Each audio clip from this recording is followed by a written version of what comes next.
আল্লাহর কোরআন সত্য, নবীর কথা সত্য। গুনাহ নিয়ে কবরে গেলে হাসরের ময়দানে আযাব, কবরে আযাব। নেক আমল নিয়ে গেলে জান্নাত, কবরে শান্তি, পরকালেও শান্তি।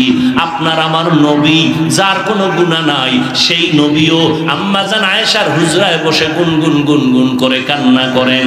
আম্মা জান আয়েশা রাদিয়াল্লাহু তাআলা আনহা বলেন, রহমতের নবী আমার, কেন আপনি আমার হুজরায় বসে কাঁদেন? আমি আয়েশা কোনো বেয়াদবি করলাম নাকি? বলে না, করো নাই। কেন কাঁদেন হে নবী? নবী বলেন, হাসরের ময়দানে ভয়ঙ্কর অবস্থা হবে, সেই ভয়ে কান্না করতেছি। আমার উম্মতের কি হালাত হবে? আম্মা জান আয়েশা রাদিয়াল্লাহু তাআলা আনহা বলেন, হাসরের ময়দানের হালাত কেমন হবে ইয়া রাসূলুল্লাহ? রহমতের নবী বলেন, ও আয়েশা, নবীদের কোনো গুনাহ নাই, হাসরের ময়দানে এতটা ভয়ঙ্কর হবে, এই জমিনটা হবে হাসরের মাঠ।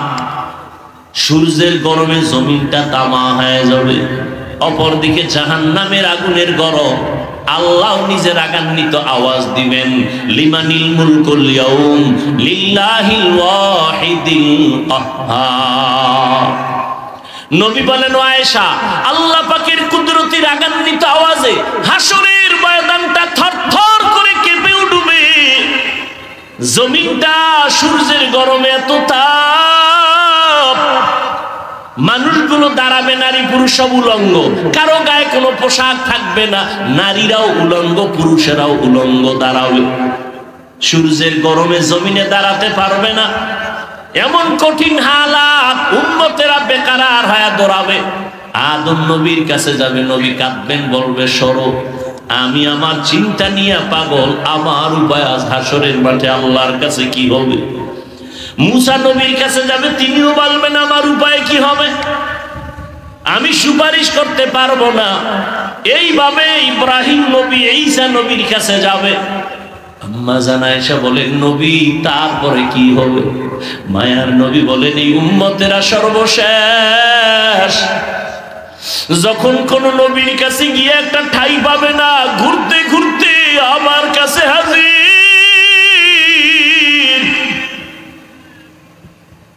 আমার দরবারে আসবে উম্মতেরা। ও নবী, আপনাকে কোথায় পাবে? রহমতের নবী বলেন, ও আয়েশা, আমি রব্বে কারীমের মাকামে মাহমুদে সিজদায় পড়ে কান্নায় বিভোর হয়ে যাব। এমন কান্নার আওয়াজ, আমি কান্নায় বিভোর। আমার কান্না দেখে আল্লাহ বলবেন, নবী আপনি কাঁদবেন না, মাথা উঁচু করেন। আল্লাহ পাক আমাকে সুসংবাদ দিয়া বলবেন, নবী আপনি কাঁদেন আপনার উম্মতের জন্য। ও আয়েশা, সব নবীরা কান্না করবেন নিজেকে বাঁচাবার জন্য, আর আমি কান্না করে একবারও বলবো না, আল্লাহ আমারে বাঁচায় দেও। আমি কান্না করে বারবার বলবো, আল্লাহ আমার উম্মতের বাঁচাও, আমার উম্মতের বাঁচাও, উম্মতের বাঁচাও। আল্লাহ বলবেন, নবী আপনি কাঁদবেন না, আপনি আপনার উম্মত গুলোকে বেছে বেছে জান্নাতের ময়দানের দিকে নিয়ে যান। আম্মা জান আয়েশা বলেন, নবী কি করবেন? বলে, আমি মনের খুশিতে আমার উম্মত গুলো বাছাই করে করে আমার কাতারে নিয়ে যাব। আম্মা জান বলেন, কোটি কোটি কোটি সহস্র কোটি মানুষের মধ্যে চিনবেন কি করে আপনার উম্মত কারা? মায়ার নবী বলেন, ও আয়েশা, আমার উম্মতেরা যারা 5 ওয়াক্ত নামাজ আদায় করেছে ওযু বানাইয়া, কিয়ামতের ময়দানে ওযুর অঙ্গগুলো নূরের আলোতে ঝলমল করতে থাকবে। আমি দেখে দেখে আমার উম্মতগুলোকে আমার কাতারে নিয়ে হাউজে কাউসারের পানি আমার হাতে পান করাবো। লাইনে দাঁড়াবে আমার উম্মতেরা, কাউসারের পানি পান করাবো। হঠাৎ করে দেখবো আমার উম্মত লাইনে এখনো বাকি, মাঝখানে পর্দা। ও ফেরেশতারা, পর্দা দিলা কেন? ইয়া রাসূলুল্লাহ, এই উম্মত গুলো ভেজাল মার্কা উম্মত। আপনি দুনিয়া থেকে বিদায়ের পরে আপনার দ্বীনের মধ্যে বাড়ায়া কমায়া উল্টা পাল্টা করেছে, নবী আপনাকে মানে নাই। নবী বলেন, সুহকান সুহকা লিমান গায়্যারা মিন বাদি। আমি তখন এদের তাড়ায় দিয়া বলবো, যাও, আমার কাছে তোমাদের স্থান নাই। ও এলাকার মুসলমান মা বোনেরা, বৃদ্ধ বাবাজিরা, ও যুবক, আল্লাহ না করুন যদি নবী এইভাবে তাড়ায় দেয় আর এই কপালটা আমার হয়ে যায় না জানি, কিয়ামতের ময়দানে তখন কি উপায় হবে?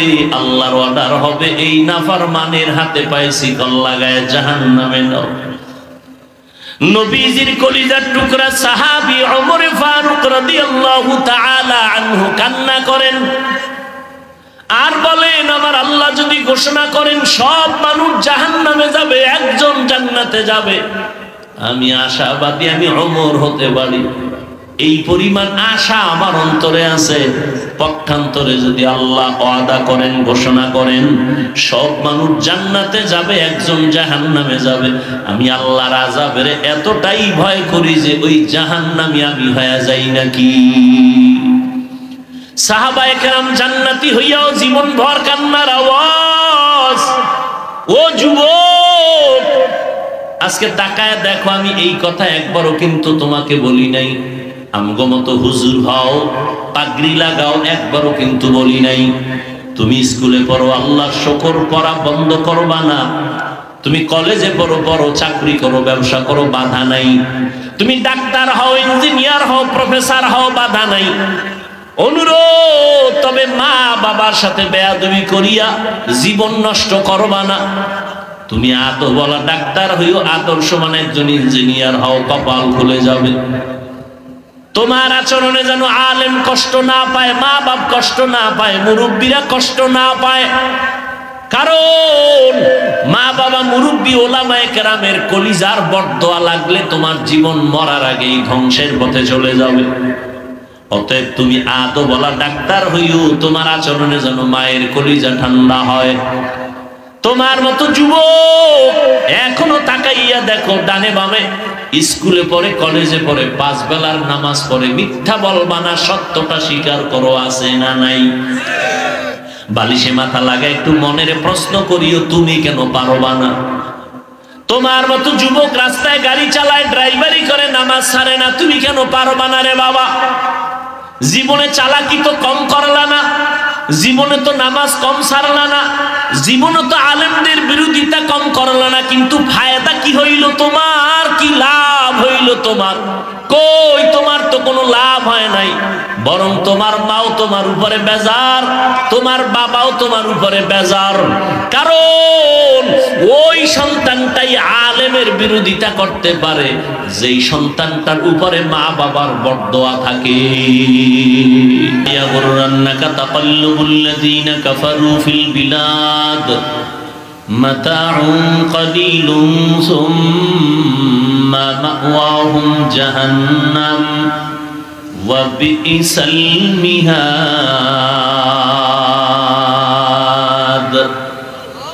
কাফের বেঈমানদের অট্টালিকা গুলশান দেখে পাগল হইও না। তুমি মুমিনের জন্য যেই বাড়িধারা গুলশান আল্লাহ বানায় রাখছেন, এমন সুন্দর যার কল্পনাও কোনোদিন অন্তর করে নাই, চোখ দেখে নাই, কান শুনে নাই, এমন জান্নাত আল্লাহ বানায় রাখছেন। জান্নাতি হইয়া যারা মরবে, ইন্তেকালের আগ মুহূর্তে জান্নাতের ছবিটা তাকে আল্লাহ দেখায় দিবেন। জান্নাতীরা তখন দেখে হাসতে হাসতে মৃত্যুর বিছানায় পড়ে যাবে। আর গুনাহগারেরা, জাহান্নামী যারা মৃত্যুর কালে কোন জাহান্নাম তার জন্য অবধারিত ছবিটা দেখবে, দেখে ভয়ে আতঙ্কিত অবস্থায় চোখ উল্টায় যাবে, হাত পা বাঁকা হয়ে যাবে, এমত অবস্থায় মৃত্যুর কোলে ঢলে পড়বে। এমনই তো হয়।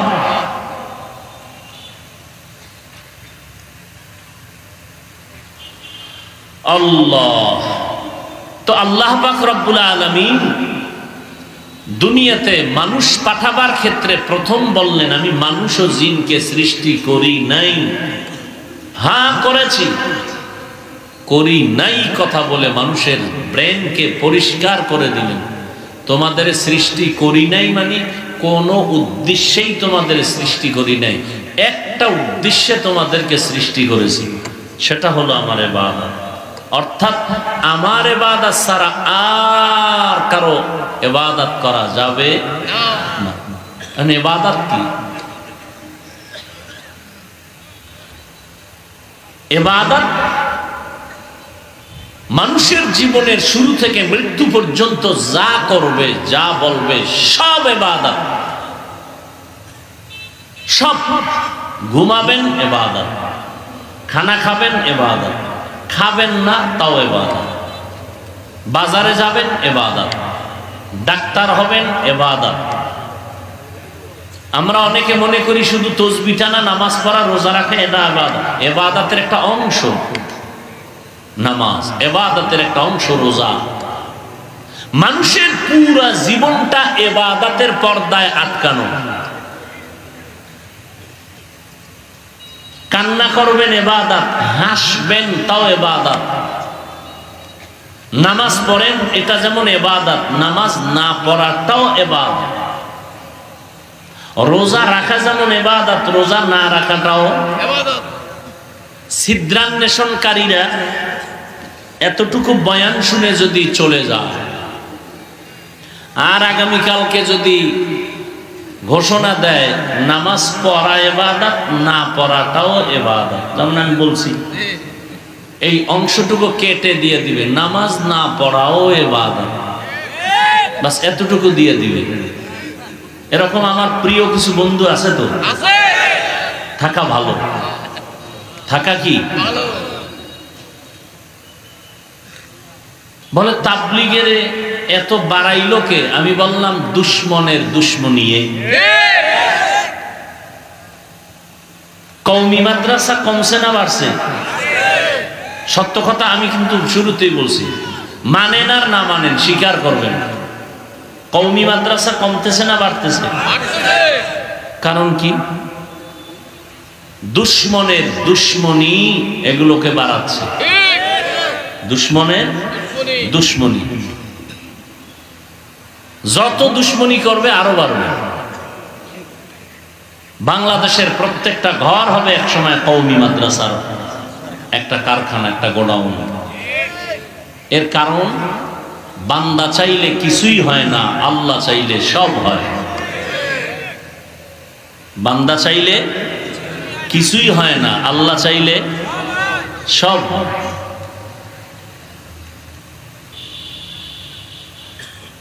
নমরুদ নামের বান্দা চাইল ইব্রাহিম নবীকে আসতে দিবে না, আল্লাহ চাইলেন ইব্রাহিমকে তো পাঠাবই তোর নাকের ডগায়। নমরুদেরটা টিকলো না, কারটা টিকলো? আল্লাহ। ফেরাউন চাইল মুসা নামের বান্দা জমিনে আসবে না, শত শত শত বাচ্চাকে হত্যা করেছে। আল্লাহ চাই ব্রিটিশ বেঈমান, ওরা চাইল ভারতের জমিনে কোরআনের আলো থাকবে না, শত হাজারো মাদ্রাসা সরকারের টাকায় চলতো, তার তালা লাগায় দিল, টাকা বন্ধ করে দিল। হাজার হাজার হাজার আলেমকে জিন্দা জবাই করে ফাঁসি দিয়ে গাছের সাথে লাশটা ঝুলাই দিল। ভারতের জমিনে কোরআনের আলো রাখবেন না। আল্লাহ চাইলেন পৃথিবীতে যত কোরআনের আলো জ্বলবে তার পাওয়ার হাউস হবে ভারতে। হয়েছে না হয় নাই?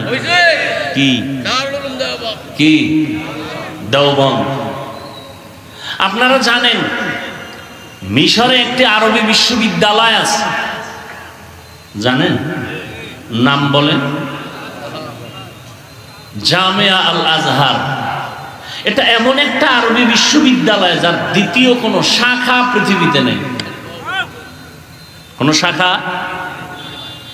দেওবন্দ আরবি বিশ্ববিদ্যালয়টা এমন একটা বিশ্ববিদ্যালয় যার শাখা নাই বলতে কোনো রাষ্ট্র নাই।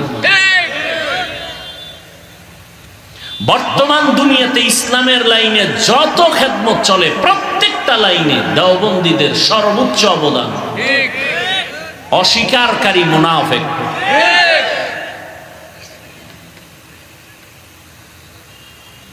তো বান্দা চাইলে কিছুই হয় না, আল্লাহ চাইলে সব হয়। তো আল্লাহ পাক রব্বুল আলামিন মানুষের জেহেনকে সাফ করে বললেন, আমি মানুষ আর জিন বানাই নাই, হ্যাঁ বানিয়েছি একটা কাজের জন্য, কাজের নাম মা খালাকতুল জিন্না ওয়াল ইনসি বাখা জুজ ইবাদত নিস্তে মাকসুদ আজ্জাহা। আল্লাহ তাআলা মানুষ বানাইলেন ইবাদতের জন্য। নামাজ পড়া যেমন ইবাদত, নামাজ না পড়াটাও ইবাদত। রোজা রাখা যেমন ইবাদত, না রাখাটাও ইবাদত। খানা খাওয়া ইবাদত, খানা না খাওয়াটাও ইবাদত। তবে এগুলো বিনা শর্তে না, দুইটা শর্তের বিনিময়। কয়টা শর্ত? দুইটা। এক নাম্বার শর্ত রেজা বিল কাজা, দ্বিতীয় শর্ত হলো তরিকায়ে রাসূল। যা করবা মুমিন, যা বলবা সব হবে আল্লাহর সন্তুষ্টির জন্য। যা করব যা বলবো সব হবে মদিনাওয়ালা নবীর তরিকা।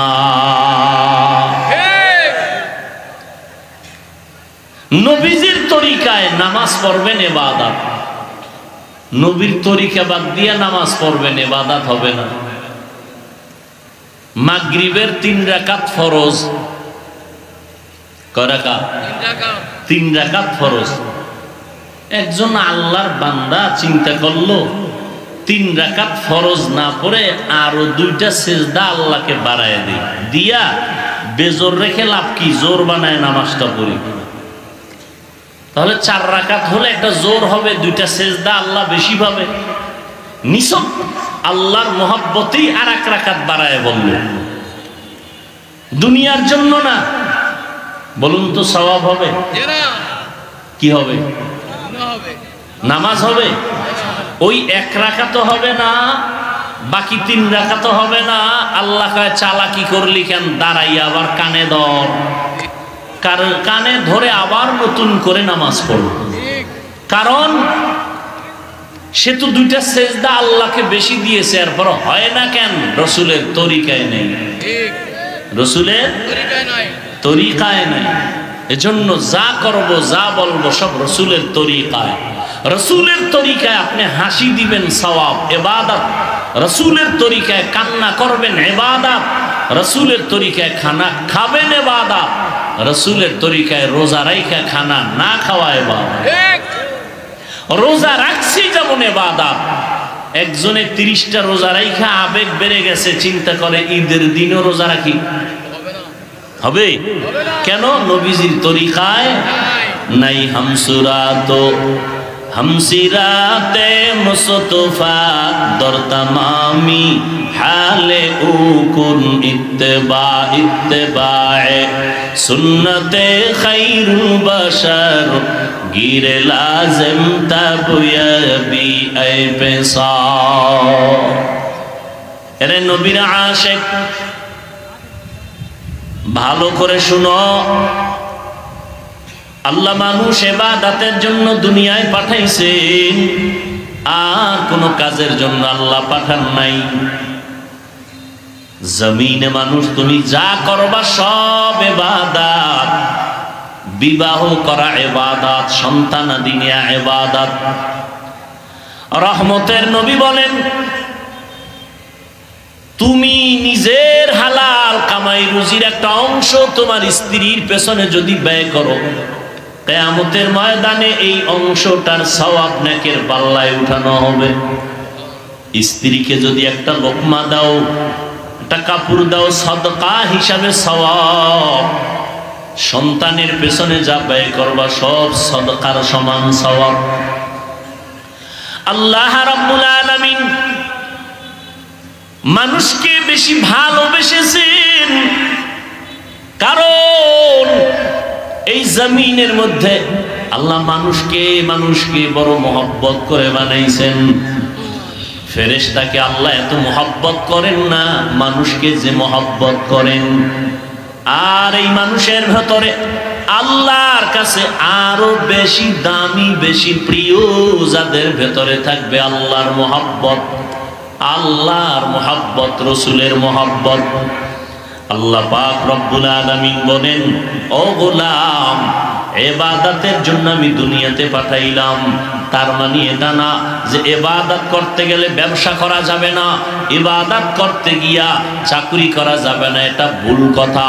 আমার নবীও ব্যবসা করেছেন, সাহাবায়ে কেরামও ব্যবসা করেছেন, আউলিয়ায়ে কেরাম ব্যবসা করেছেন। ব্যবসা করাটাও ইবাদতের অন্তর্ভুক্ত। আল্লাহ বলেন, আহাল্লাল্লাহুল বাইআ ওয়া হাররামার রিবা, আমি ব্যবসাকে করেছি হালাল, সুদকে করেছি হারাম। ব্যবসা হালাল, সুদ কি হারাম, নিকৃষ্ট হারাম। সুদের খাতায় যাদের নাম থাকবে এদের কোন আমল আল্লাহর আদালতে কবুল হবে না। আল্লাহ বলেন, ইয়া আইয়ুহাল্লাযীনা আমানুত্তাকুল্লাহ ওয়া যারু মা বাকিয়া মিনার রিবা ইন কুনতুম মুমিনিন। ও মুমিন, আল্লাহকে ভয় করো, তাকওয়া অর্জন করো, সুদের রাস্তা থেকে নিজেকে বাঁচাও যদি প্রকৃত মুমিন হও। فإن لم تفعلوا فأذنوا بحرب من الله ورسوله, যদি আমি আল্লাহর ভয় না নিয়া তোমার গায়ের জোরে অপরাধ করো, রেডি হও, আমি আল্লাহ আর আমার রাসূল তোমার সাথে যুদ্ধ করার জন্য রেডি। ব্যবসা হালাল, ব্যবসা ইবাদত। কেমন ইবাদত? আল্লাহর নবী ব্যবসা করেছেন, আবু বকর সিদ্দিক প্রথম খলিফা ব্যবসা করেছেন। আমাদের মাযহাবের ইমামে আযম আবু হানিফা রাহমাতুল্লাহ আলাইহি ব্যবসা করেছেন। আল্লাহ কোরআনের আইন করে দিলেন ব্যবসা হালাল। নবীজি বলেন, ক্বালান নবী সাল্লাল্লাহু আলাইহি ওয়া আলিহি ওয়া সাল্লাম, আত-তাজিরু সুদুকুল আমিন মা'আন নাবিয়্যিন ওয়াস সিদ্দিকিন ওয়াশ শুহাদা'i ওয়াস সালিহিন। আল্লাহর নবী বলেন, ও ব্যবসায়ীরা, হালাল ভাবে যদি ব্যবসা করো, কিয়ামতের ময়দানে নবীগণ, সিদ্দিকগণ, শহীদগণের সাথে জান্নাত পেয়ে যাবে। ব্যবসা হালাল, এটা ইবাদত।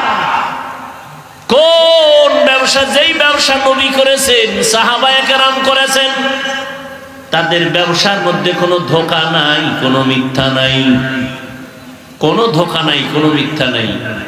ইমামে আযম আবু হানিফা রাহমাতুল্লাহ আলাইহি কাপড়ের ব্যবসা করেছেন। কাপড়ের মধ্যে একটা কাপড় একটু দাগ লাগানো, ছেঁড়া, ছিদ্র আছে, খোঁটা আছে, ত্রুটি আছে, কাপড়টা আলাদা রাখলেন। আর ম্যানেজারকে বললেন, আমার ভাই, তোমরা কাপড়টা আলাদা রাখো, চিহ্ন দিয়ে রাখো, কেউ যদি কিনতে আসে বলে দিও কাপড়ের মধ্যে ত্রুটি আছে, এই টাকা দাম ছিল, এখন এত টাকা কম দিয়া নিয়ে যাও, বলে দিও। কাপড়টা বিক্রি হয়ে গেল, কিন্তু ক্রেতাকে বলতে মনে নাই কাপড়ের ভেতরের মধ্যে ত্রুটি। ইমামে আযম আবু হানিফা রাহমাতুল্লাহ আলাইহি আসলেন, আবার খবর নিলেন, ওই ত্রুটিযুক্ত কাপড়টা কি আছে না বিক্রি হয়েছে? বলে, হ্যাঁ, বিক্রি হয়ে গেছে। বলা হয়েছিল নি কাপড়ের মধ্যে ত্রুটি আছে? বলে, বলতে মনে ছিল না। ইমামে আযম আবু হানিফা লোক রেডি করে এলানের জন্য বের করে দিলেন, যাও এলান করো। আবু হানিফার দোকান থেকে কাপড় কে নিছু, অমুক তারিখের কাপড়টা ফিরায় দাও, না হয় টাকা ফিরায় নাও, কাপড়ের মধ্যে ত্রুটি আছে। এর নাম হালাল ব্যবসা। লাকাদ জানাল বিলাদা ওয়া মান আলাইহা ইমামুল মুসলিমিনা আবু হানিফা। আবু হানিফা বুদ ইমামে বাসফা, আসরাজে উম্মতনে মুস্তফা। রহমতের নবী ব্যবসা শিখিয়ে গেলেন, সাহাবায়ে কেরাম ব্যবসা শিখিয়ে গেলেন। আমরাও যদি ওই লাইনে ব্যবসা করি, আমাদের ব্যবসাটা জান্নাতের পাল্লায় চলে যাবে।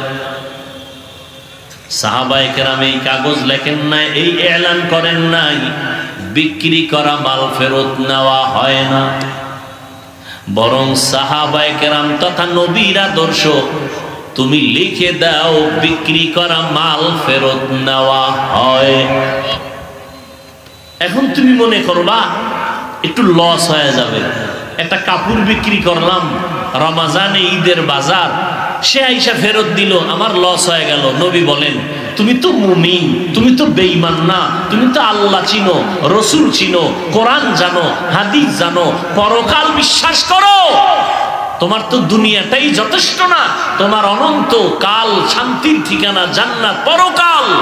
অতএব তুমি এত পেরেশান কেন? তুমি যদি কাপড়টা ফিরাইয়া টাকা ফেরত দাও, নবী বলেন ওই টাকা দান করার সওয়াব পেয়ে যাও।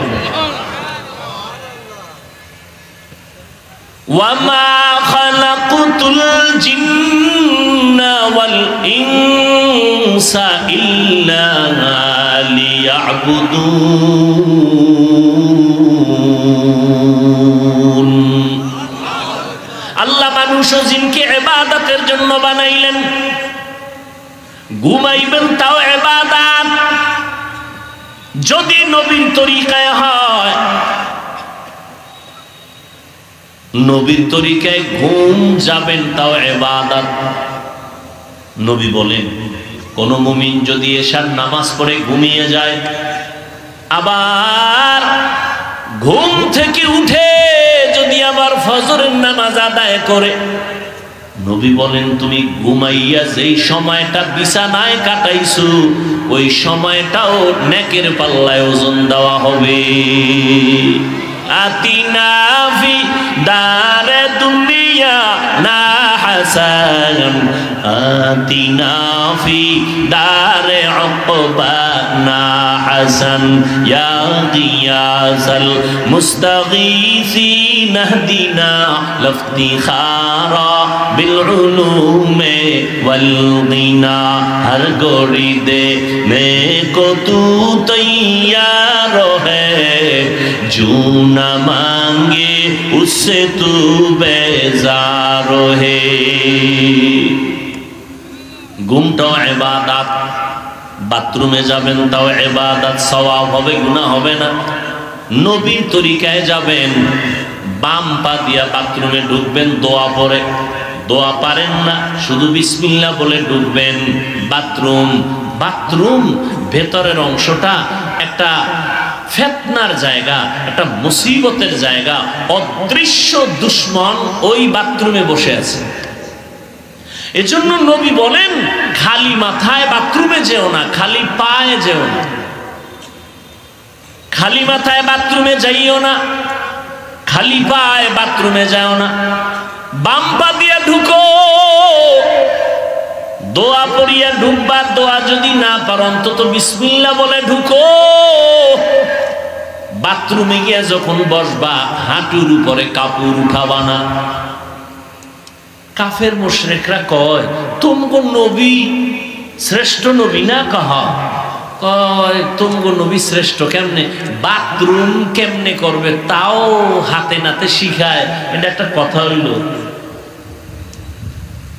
আমার নবী কেমনে বাথরুমে যাবে, পানিটা ব্যবহার কোন সিস্টেমে করবে, বসবে কেমনে, তাও আমার শ্রেষ্ঠ নবী শিখায় গেছে। বাথরুমে গিয়া বসবে, হাঁটুর উপরে কাপড় উঠবে না। নাম্বার 2, বাম পায়ের উপরে ভর করে বসবে, এটা সুন্নাত।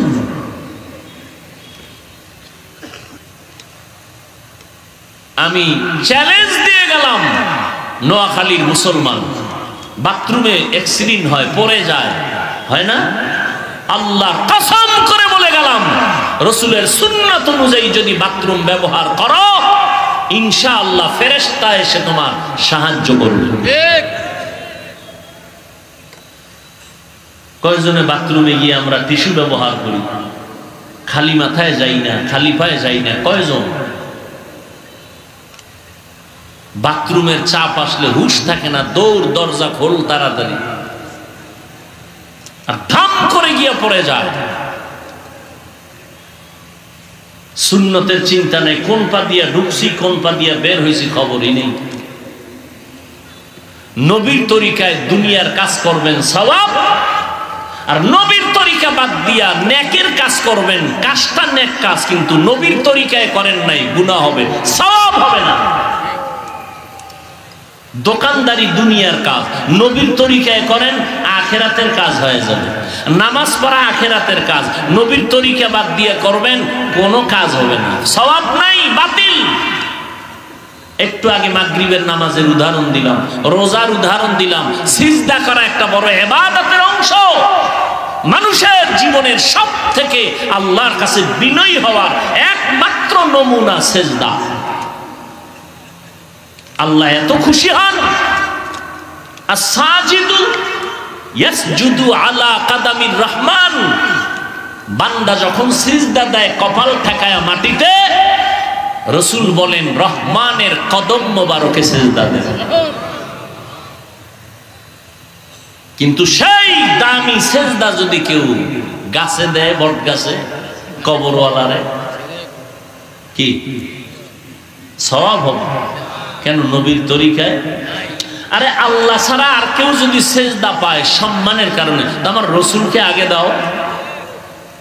পৃথিবীর ইতিহাসে আমার রসুলকে কেউ মোহাব্বত করে, রসুলের মোহাব্বত তো সীমাহীন। কেমন মোহাব্বত? রসুলকে আমার আল্লাহ মোহাব্বত করে। সব নবী রসুল আল্লাহর আশেক, আর আমার আল্লাহ নিজে মুহাম্মদের আশেক।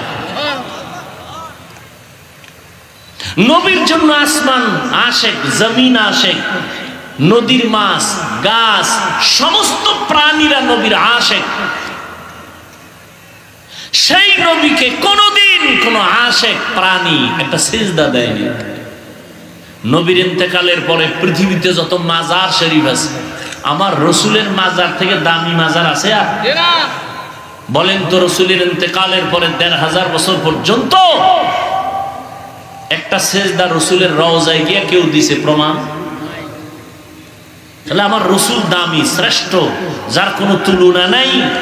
সেজদা দিলে যদি আল্লাহ খুশি হয়, আল্লাহ ছাড়া আর একজনকে, তো রসুলকে আগে দাও। আর যদি মনে করো রসুলকে দেওয়া যাবে না, তো পৃথিবীর ভিন্ন কাউকেও দেওয়া যাবে না। हकीकत से तो दुनिया बेखबर है, दुनिया की नुमाइश पर नजर है। এরে আল্লাহর বান্দারা, ভালো করে বুঝো, ইবাদতের জন্য আল্লাহ আমাকে পাঠাইছেন। আমার কাজ হলো আল্লাহর আনুগত্য করা, গোলামি করা। এখন আমার ঘুমের দরকার, খানার দরকার, পানির দরকার। আল্লাহ বলেন তোর কোনো পেরেশানি নাই, আমি সব কুদরতি ভাবে আয়োজন করে দিলাম। তোর পানি লাগবে দিলাম ফ্রি, বাতাস লাগবে দিলাম ফ্রি, তোর যেটা বেশি প্রয়োজন সেটা আমি ফ্রি করে দিলাম। লবণ আমগো বেশি প্রয়োজন না স্বর্ণ?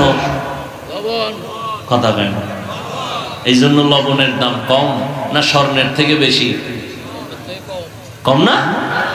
যেই জিনিস বেশি প্রয়োজন এটার দাম কম। আল্লাহ কুদরতি ভাবে আমাকে বাতাসের বেশি প্রয়োজন, ফ্রি। পানির প্রয়োজন, ফ্রি। সূর্যের আলো না থাকলে অন্ধকার, ফ্রি। আল্লাহ পাক সবকিছু জিনকে দেয় নাই, মানুষের জন্য দিয়েছেন। জমিন বিচরণ করো, ফ্রি। গাছের ফল খাও, ফ্রি। নদীর মাছ খাও, ফ্রি। আল্লাহ সব আমাদেরকে দিয়ে দিলেন, সব হালাল করে দিলেন। আল্লাহ বিনিময়ে কিছু চান নাই। দুনিয়ার মেধাওয়ালারা, ইঞ্জিনিয়ার সাহেবরা মেধা খাটাইয়া আল্লাহর দেওয়া সূর্যের আলোটারে মেশিন দিয়া কন্ট্রোলিং পাওয়ারে নিয়া নতুন করে এটাকে আবার বিদ্যুৎ উৎপাদন করেছে, সৌর বিদ্যুৎ ঘরে ঘরে দিয়া মাসে মাসে টাকা নেয়। আল্লাহ কয় তুমি আমার সূর্যের আলো নিয়ে যে টাকা খাও, আমার সূর্য যে ফ্রি দিলাম, বছরে ৫ টাকাও যদি চাইতাম তাহলে দুনিয়াতে কোনো ধনীও বেঁচে থাকার উপায় ছিল না। আমি সূর্যের আলো দিলাম ফ্রি, চাঁদের আলো দিলাম ফ্রি, বাতাস দিলাম ফ্রি, সব ফ্রি দিলাম, বিনিময় কিচ্ছু চাই নাই, বিনিময় কিছুই চাই নাই, ঠিক। কিন্তু আমি চাইছি এতটুকু, তুমি তোমার কল্যাণে কিছু কাজ করো। কি? ইবাদত। ইবাদত মানে সবসময় জিকির, তাসবিহ, নামাজ না। ঘুমাবেন, ইবাদত। আল্লাহ কয়, বান্দা 24 ঘন্টার পর্দা লাগায় দিছি তোর হায়াতটাকে। এই 24 ঘন্টার মধ্যে আমি আল্লাহ তোর শরীরের মহা ঔষধ হিসাবে দিলাম রাতের ঘুম। এটা আল্লাহর দাও ফ্রি, শরীরের মহা এক ঔষধ রাতের ঘুম। আমরা এটাকে ধ্বংস করেছি গজবের মোবাইল দেখে। সারা রাত মোবাইলে কবিরা গুনাহ, কবিরা গুনাহ, কবিরা গুনাহ, কবিরা গুনাহ। চেহারা শেষ, জীবন যৌবন শেষ, চরিত্র শেষ, লেখাপড়া শেষ। আল্লাহর দেওয়া রাতের ঘুম ফ্রি।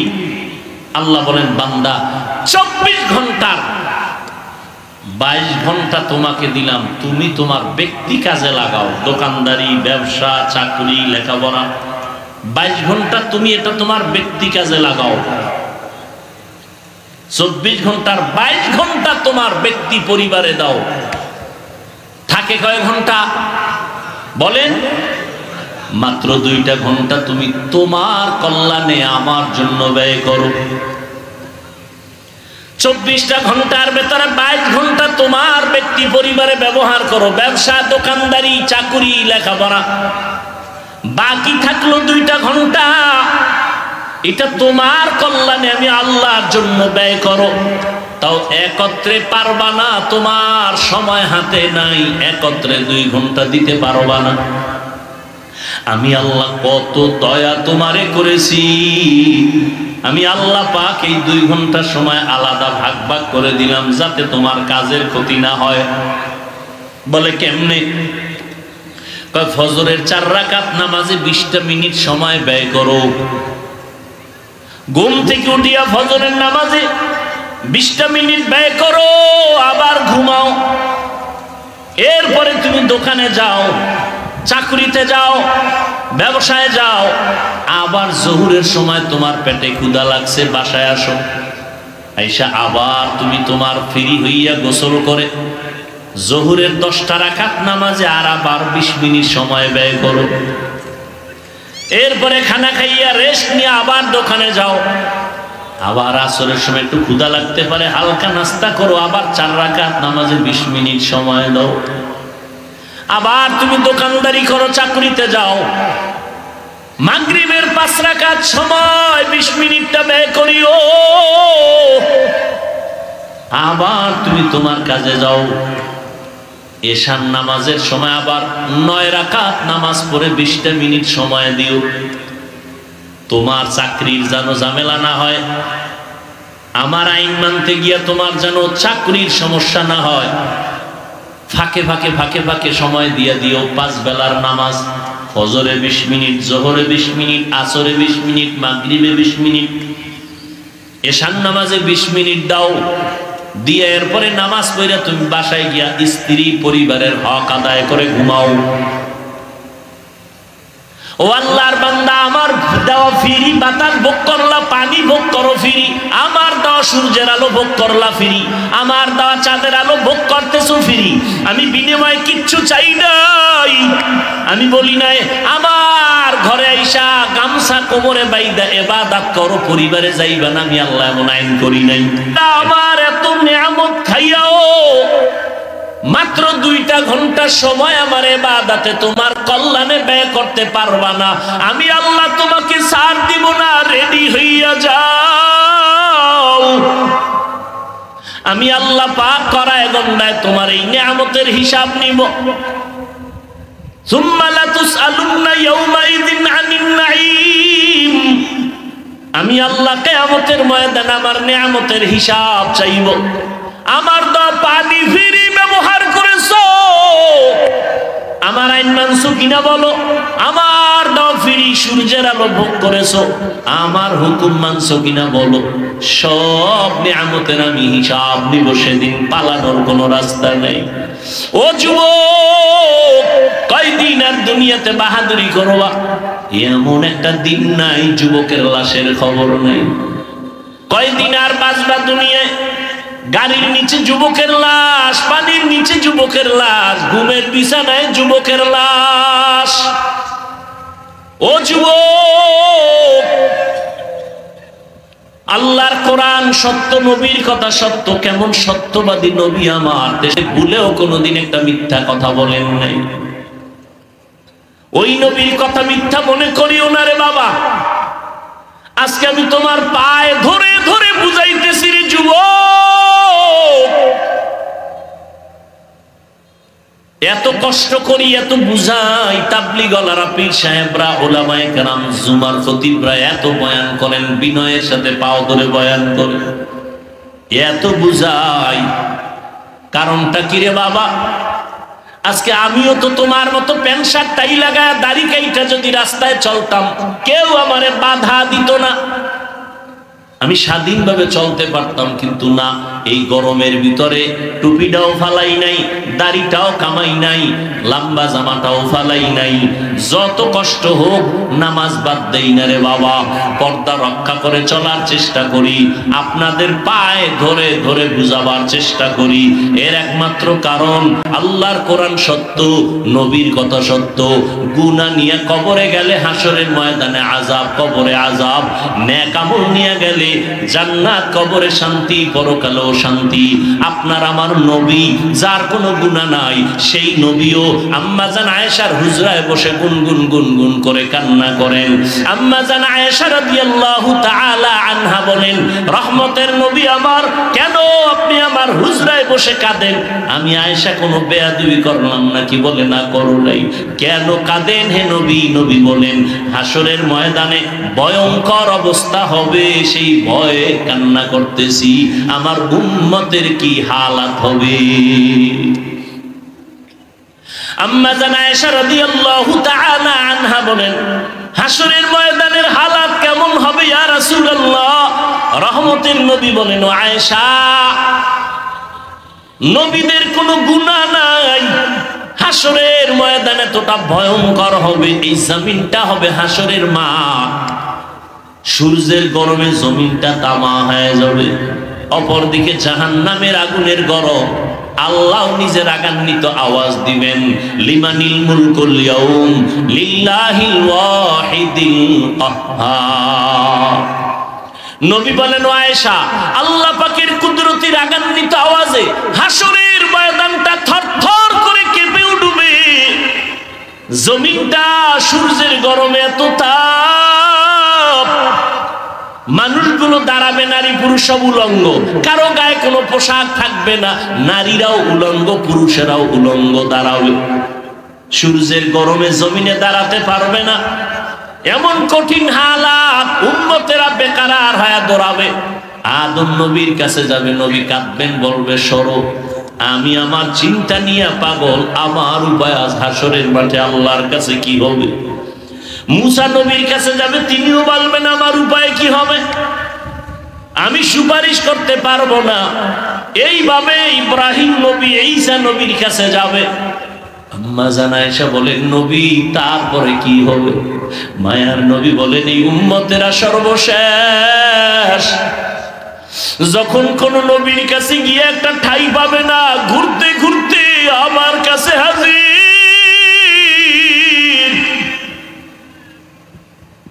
আমার দরবারে আসবে উম্মতেরা। ও নবী, আপনাকে কোথায় পাবে? রহমতের নবী বলেন, ও আয়েশা, আমি রব্বে কারীমের মাকামে মাহমুদে সিজদায় পড়ে কান্নায় বিভোর হয়ে যাব। এমন কান্নার আওয়াজ, আমি কান্নায় বিভোর। আমার কান্না দেখে আল্লাহ বলবেন, নবী আপনি কাঁদবেন না, মাথা উঁচু করেন।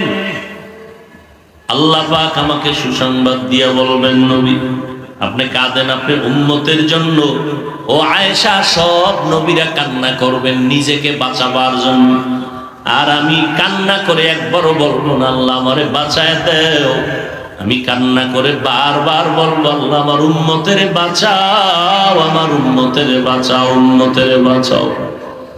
আল্লাহ বলবেন নবী আপনি কাঁদবেন না, আপনি আপনার উম্মত গুলোকে বেছে বেছে জান্নাতের ময়দানের দিকে নিয়ে যান। আম্মা জান আয়েশা বলেন নবী কি করবেন? বলে আমি মনের খুশিতে আমার উম্মত গুলো বাছাই করে করে আমার কাতারে নিয়ে যাব। আম্মা জান বলেন কোটি কোটি কোটি সহস্র কোটি মানুষের মধ্যে চিনবেন কি করে আপনার উম্মত কারা?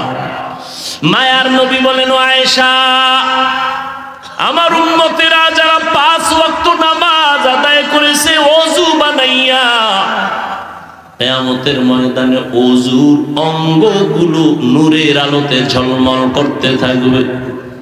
আমি দেখে দেখে আমার উম্মতগুলোকে আমার কাতারে নিয়ে হাউজে কাউসারের পানি আমার হাতে পান করাবো।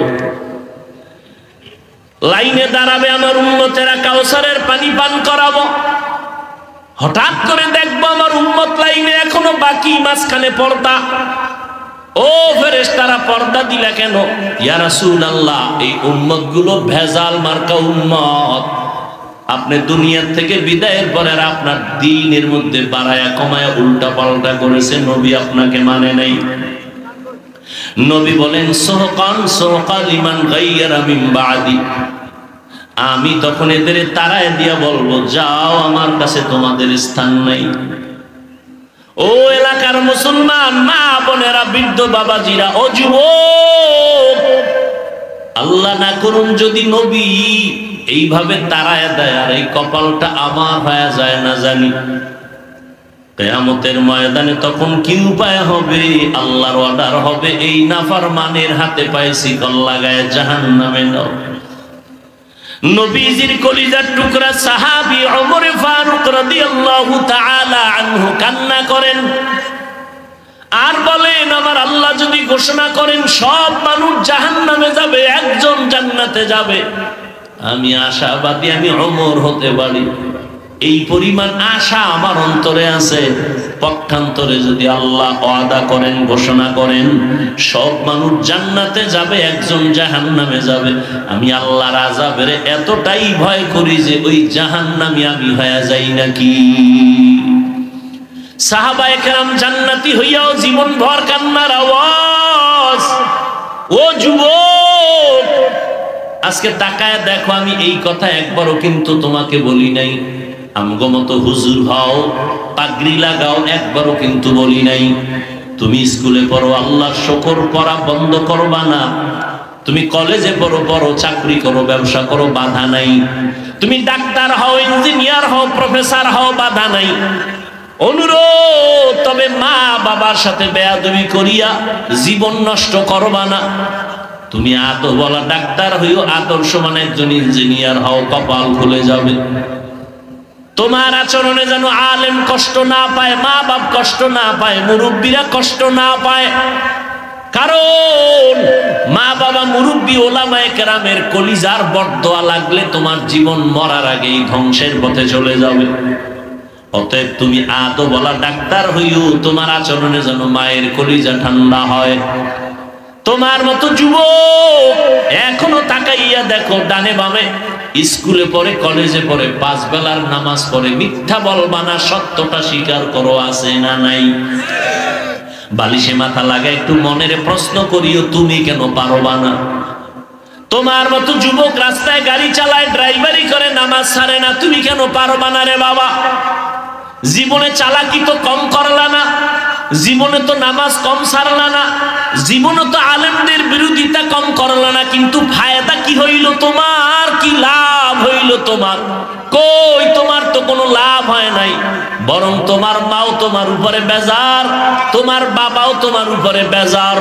কারণ ওই সন্তানটাই আলেমের বিরোধিতা করতে পারে যেই সন্তানটার উপরে মা বাবার বরদোয়া থাকে। মা বাবার বরদোয়া থাকলেই ওই সন্তান আলেমদের বিরোধিতা করে, ইসলামের বিপক্ষে কথা বলে, মা বাবার বরদোয়া থাকার কারণে।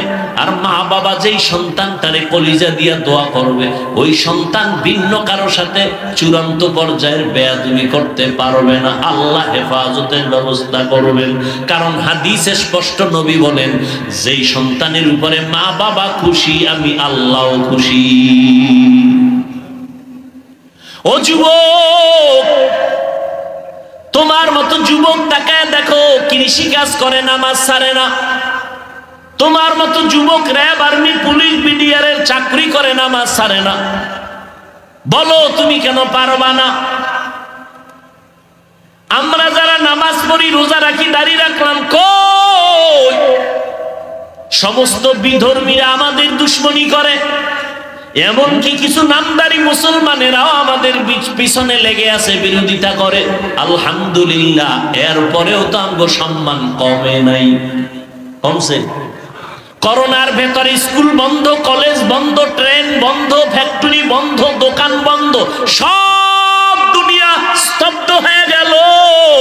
আল্লাহর কসম, ইতিহাস ভুলে যাইও না, কোরআনের একটা মাদ্রাসাও বন্ধ হয় নাই। একজন আলেম পাইবা না যে করোনায় অসহায় হইয়া কোথাও ভিক্ষা করেছে আর বলছে আমার মেয়ে ছেলে নিয়ে কি খাবো, টাকা দাও। একজন আলেমও পাইবা না কষ্ট করেছে কিন্তু কারো কাছে বলে নাই। রাতের গভীরে তাহাজ্জুদে কান্না করে বলছে, আল্লাহ রিজিকের ফয়সালা করো, অল্প যদি হয় বরকত তুমি বাড়ায় দাও। বরকত বুঝুনি রে কপাল ভরা মুসলমান, তুমি 3 প্লেট খাইলেও তোমার পেটের ক্ষুধা নিবারণ হয় না, আর একজনে আধা প্লেট খাইলেও পেটের ক্ষুধা থাকে না, এর নাম বরকত। তোমার একা লাগে 3 প্লেট, আর বরকতি খানা 1 প্লেট দিয়া 5 জনের পেট ভরে যায়। এটা কেমনে সম্ভব? আমার মাওলার কুদরতে সম্ভব।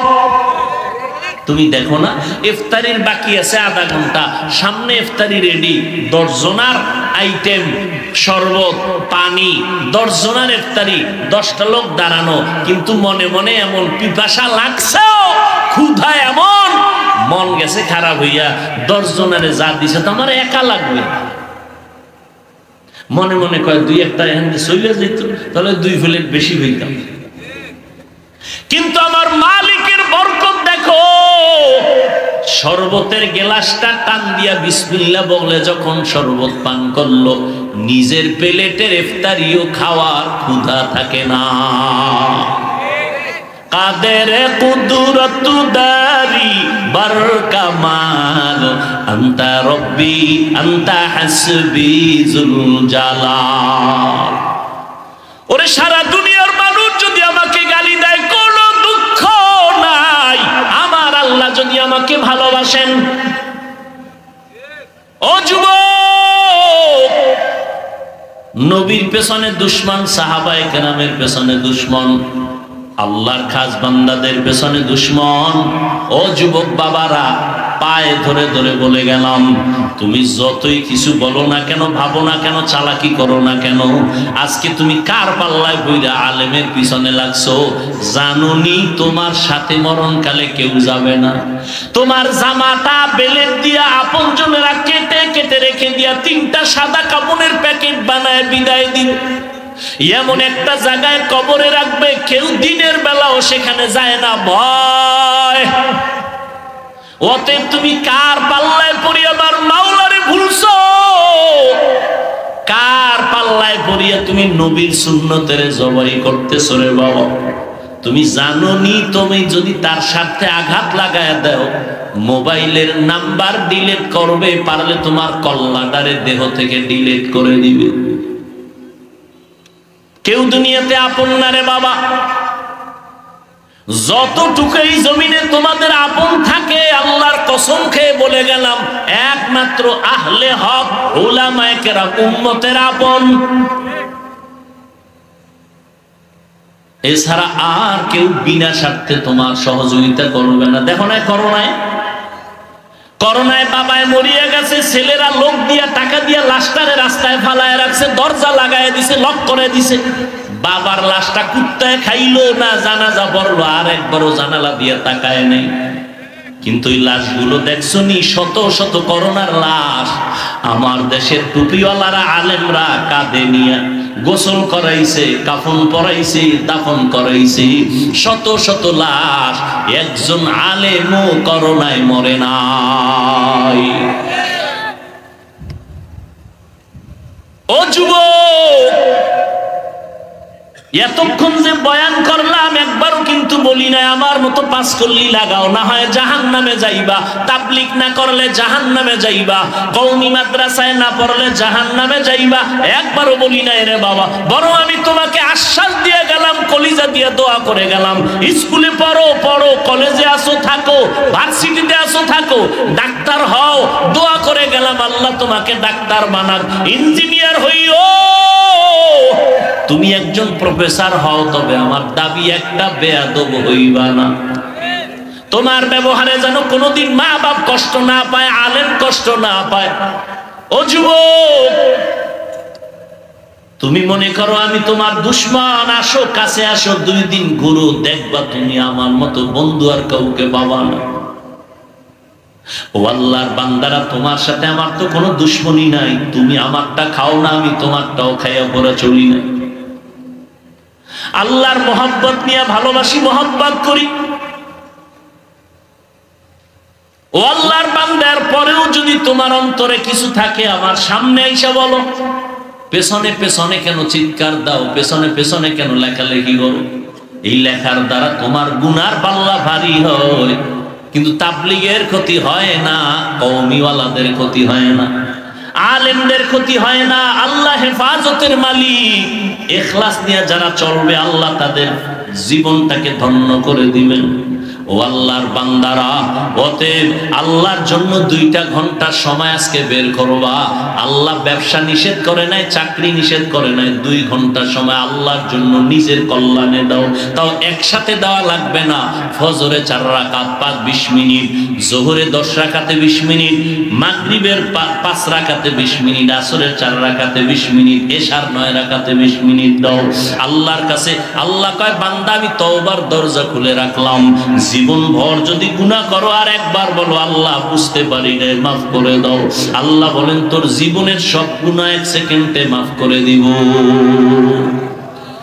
তবে এটাও সত্য কথা, হেদায়েতের মালিক আল্লাহ। নবীর বয়ানে আবু জাহাল কালেমা পড়ে না, কত বড় বেঈমান। আবার নবীকে জবাই করতে আসিয়া কালেমা পড়ে নিল হযরত ওমর। এর নাম কপাল। সবার কপালে হেদায়েত হবে না। কেউ বয়ান শুনে অন্তর তৈরি করবে, আর নামাজ ছাড়বো না, দাড়ি কাটবো না, বেপরদায় চলবো না, মা বাবারে কষ্ট দিব না, ওলামায়ে কেরামের বিরুদ্ধাচরণ করে গুনাহগার হব না, নবীর তরিকা মেনে চলবো, তওবা করে গিয়া নামাজটা ধরে ফেলবে। আবার একদল বয়ানের পরে বাইরে গিয়া সমালোচনা করবে, এই ভুল সেই ভুল, এটা হয় নাই। নিজেও নামাজ পড়বে না, যারা নামাজ পড়বে তাদেরও পছন্দ করবে না, নিজেও দাড়ি রাখবে না, যারা দাড়ি রাখবে তাদেরও পছন্দ করবে না। এই রকম কপাল পরাও এই জমিনের মধ্যে অভাব নাই। অতএব আমি বলবো রে ভাইজানেরা, ও বাবাজিরা, ও পর্দার আড়ালের আম্মা জানেরা, আপনাদের জীবনটা বড় ধন্য। আপনারা নবীদের মায়ের মতো মা, সাহাবায়ে কেরামদের মায়ের মতো মা, আলেমদের মায়ের মতো মা।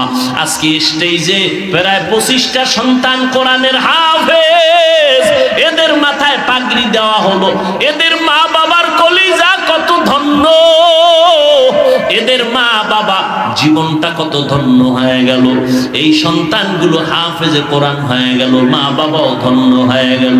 এরে আম্মা জান, আপনার কি মনে চায় না সন্তানকে কোরআন পড়নেওয়ালা ডাক্তার বানাবেন, কোরআন পড়াইয়া ইঞ্জিনিয়ার বানাবেন, কোরআন পড়াইয়া প্রফেসর বানাবেন?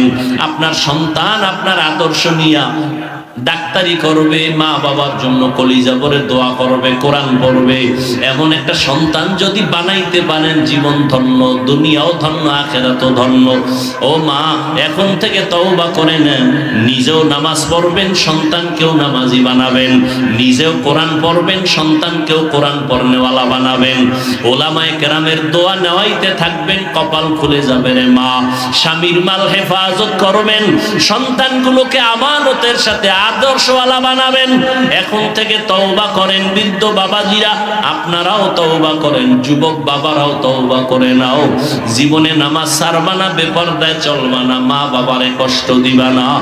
ওলামায়ে কেরামের পরামর্শ নিয়ে, নবীর তরিকা মানিয়া জীবন চালাইবা। জীবনে আল্লাহকে বেজার করবা না।